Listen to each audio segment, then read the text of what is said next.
Assalamu алейкум, урматтуу мекендештер. Мына бүгүн биз Москва шаарында жаштар чогулуп, кыргыз элибизге бир чукул кайрылуу менен ушул видеону тартып жатабыз.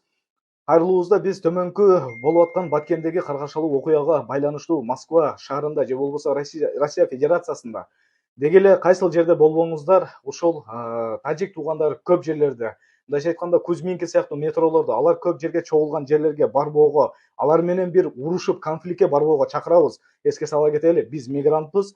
Бул Россия Федерациясында өздөрүнүн закондору бар, өздөрүнүн правилалары бар. Ошондуктан биз бул жерде конок, мейман экенибизди унутпайлы. Бизде үйүбүздө кичинекей бөбөктөрүбүз, үйүбүздө ата энебиз, үйүбүздө бир туугандарыбыз күтүп атканын унутпайлы. Биз патриоттулук сезимибизде ушул жерден бир гана жакшы дуа менен Кыргызстанга поддержка бере алабыз. Ошондуктан туугандар эч кандай провокацияга алдырбаңыздар.